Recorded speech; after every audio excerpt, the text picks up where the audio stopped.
안녕하세요. 드라마의 진심인 남자 리뷰어줍니다. 슬프디 슬픈 운명의 굴레 속에 갇힌 박연호와 강태하의 사랑 이야기.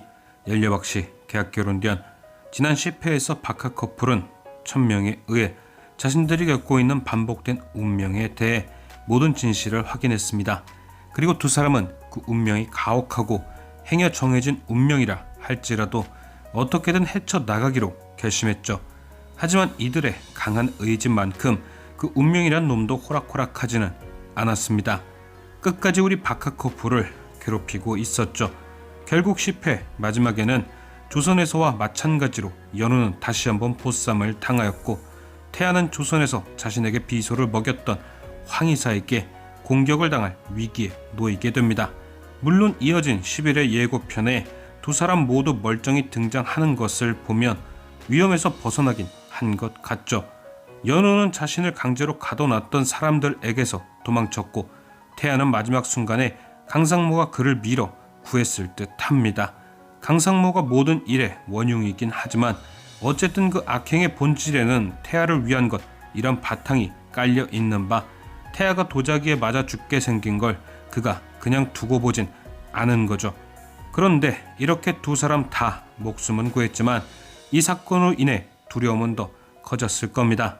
천명의 말처럼 붙어있는 내내 끊임없이 이렇게 목숨을 위협받을 수 있다는 얘기가 현실로 다가오는 거죠. 또한 세조선 태아의 심장도 점점 더 안 좋아지게 되고요.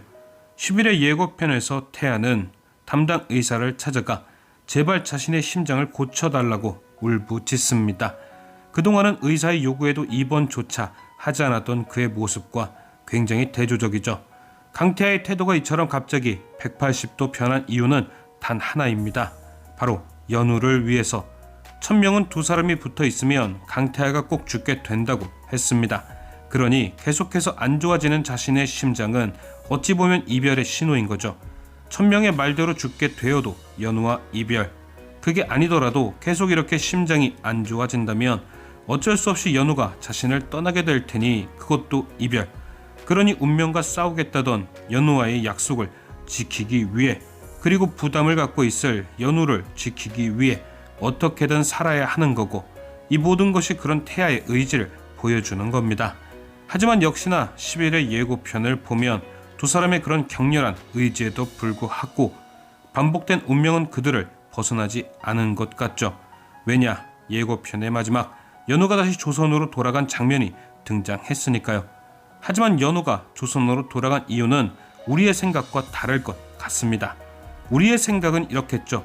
천명의 말대로 태아의 심장이 점점 안 좋아지자 결국 태아를 떠나 본래의 세계로 돌아갔구나. 연우도 반복된 운명과의 싸움에서 기권을 했구나. 그런데 저는 연우가 그런 이유로 조선에 돌아갔다고 생각지 않습니다. 누구보다 운명을 벗어나고자 했던 의지가 강했던 연우이기에 저는 그녀의 조선행도 그녀만의 생각이 있는 귀환 같다고 생각합니다.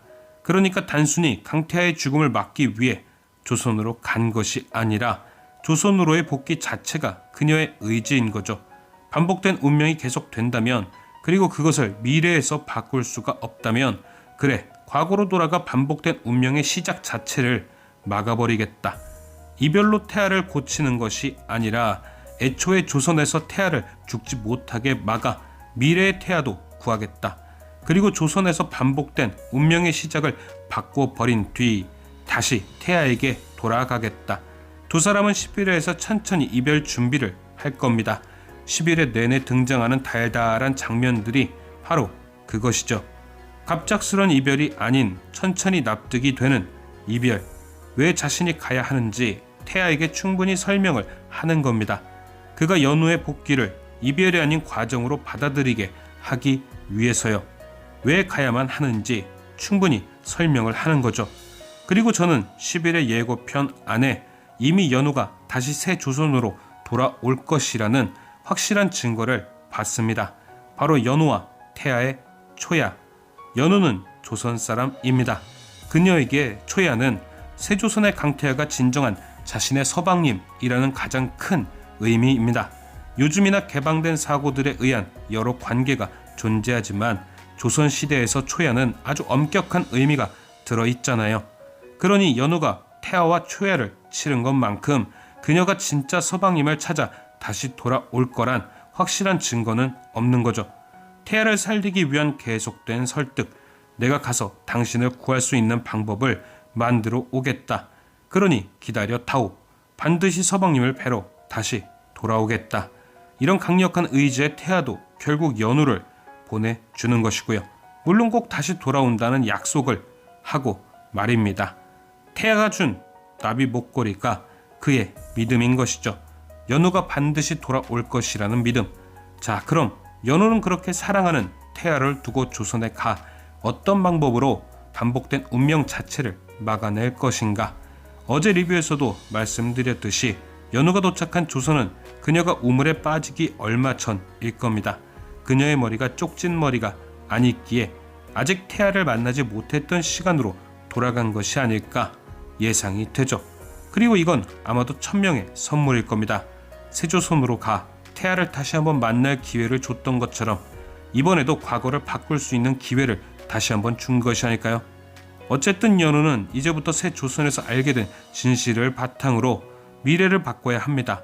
그녀가 어머니들의 약속으로 인해 혼인을 하게 되는 것은 순리이니 미리미리 그 이후에 벌어질 일들을 막아야 하는 거죠. 우선 연우가 가장 먼저 해야 할 일이 몇 가지 있습니다. 그건 바로 조선의 태아가 이미 비소를 조금씩 먹고 있었을 경우를 대비해 비소에 대한 해독제를 미리 구해 놓는 것. 두 번째는 결혼 전에 태아를 만났던 것처럼 이번에도 태아를 찾아가 미리 만나 윤씨 부인이 하려는 일에 대해 알려주는 것. 그리고 세 번째는 세조선에서 자신에게 도움이 되었던 사람, 즉 조선의 태민을 찾아가 도움을 청해보는 것. 그리고 마지막 네 번째는 조선에서 자신을 우물에 던졌던 황희사를 찾아가 윤씨 부인의 말을 듣지 말라 설득하는 것. 황희사는 새 조선에서 강씨 집안의 아내를 잃은 악연이 되었습니다. 그리고 그건 아마도 전생에서 그가 강씨 집안의 수족으로 악행을 실천해 왔기에 미래의 그가 대신 벌을 받았던 것이 아닐까 싶은데요. 그러니까 만약 전생의 황희사를 설득해 윤씨 부인의 말을 듣지 않게끔 만들면 새 조선의 황희사는 강씨 집안과 연이 끊기며 아내를 잃지 않아도 되지 않을까요? 과거의 변화가 미래 또한 변화를 시키는 거죠. 그리고 연우도 이런 방법들로 조선의 태아를 구한다면 황희사의 미래가 바뀌는 것처럼 강태아의 미래도 바뀌게 되겠죠. 심장병으로는 죽지 않는 미래의 말입니다. 그럼 이제 남은 문제는 연우가 어떻게 다시 새 조선으로 돌아갈까인데요. 저는 왠지 새 조선의 태아가 준 나비 목걸이가 미래로 가는 열쇠가 될 듯 합니다. 과거 조선에서 우물에 빠져 미래로 갈 때도, 그리고 그녀가 천명을 만날 때마다 등장했던 것이 나비였기 때문에 미래에서 가져온 나비, 즉 목걸이가 세조선으로 가는 문의 열쇠이지 않을까 추측해보는 거죠. 아니면 그 목걸이의 나비가 천명을 불러 다시금 연우를 미래로 보내주는 길을 열어줄 수도 있고 말이죠. 과연 우리의 박하 커플은 많은 사람들이 원하듯이 해피엔딩을 맞이할 수 있을지. 지금까지 시청해주신 여러분께 감사드리며 리뷰어제는 또 다른 리뷰로 돌아오겠습니다.